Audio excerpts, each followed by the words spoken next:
You were handpicked and handcrafted to be a beautiful reflection of your Creator. And do you know what you call something like that? You know what God calls something like that? A masterpiece.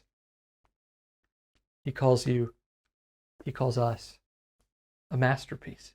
Ephesians 2:10 says it, for we are God's masterpiece. He created us anew in Christ Jesus so we can do the good things that He planned for us long ago. We all know what a masterpiece is, right? It's somebody's prized piece, their most valuable work. Artists are blessed if they have one. Very few throughout history are fortunate enough to have more than one masterpiece. Beethoven is one of them. So is Vincent van Gogh. So is Michelangelo. These three guys each represent a different kind of art. But they all three share something that's maybe a common feature of their repeated success. Totally deaf, Beethoven composed his symphonies in a void of sound. Born with a brain lesion, Van Gogh suffered mania and depression. He had to find vision in the midst of chaos and emptiness. Michelangelo famously created his sculptures with a single principle. He said, I saw the angel in the marble and carved until I set him free. Do you see it? Some of the greatest masterpieces by the greatest artists are created out of something that nobody could recognize at first except for the vision of their Creator. And none of those artists compare to God. I mean, all the things that are beautiful around us, think of all the things He spoke into existence from nothing. Talk about vision and darkness.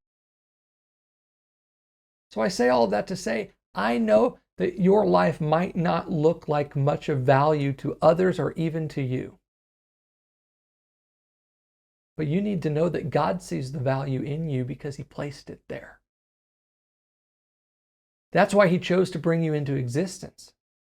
Sure, today you might be surrounded by obstacles. Your greatest features might be hidden under layers of insecurity, fear, or shame. But in ways you can't even see, even right now, even through this message, God is working to remove those layers. You just have to know there's a masterpiece in you that you don't have to prove, you just have to reveal. And when you do, the right people will recognize it. Please hear me. God chose you and molded you, but not to fit a mold. That's the thing about a masterpiece. They stand out. There's not one that's the same. They're each made wildly unique to express a unique part of their Creator, as are you. You are no mistake. You're not the product of some random chance. You are the outcome of God's choosing. You are the result of His steady hand. Yes, you belong as you are with all your quirks and qualities, because with them, not despite them, you reflect something about God that the world needs to see. And as I said, as you start to let the world see that,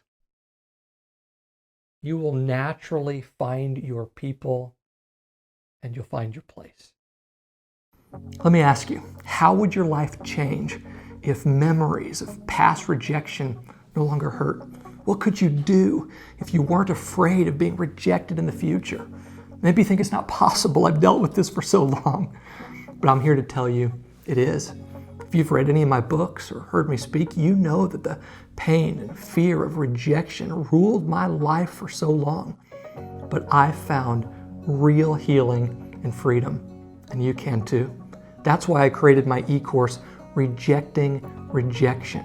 In it, I hold your hand to explore the scientific, psychological, and spiritual roots of your fear of rejection. I show you methods to reprogram your brain to be confident and courageous. We go through spiritual insights, reflections, and applications to heal your rejection-related wounds. And there's so much more. So what do you say? Are you ready to be unshackled from the fear of rejection? Then join me now. Visit rejectioncourse.com to get started.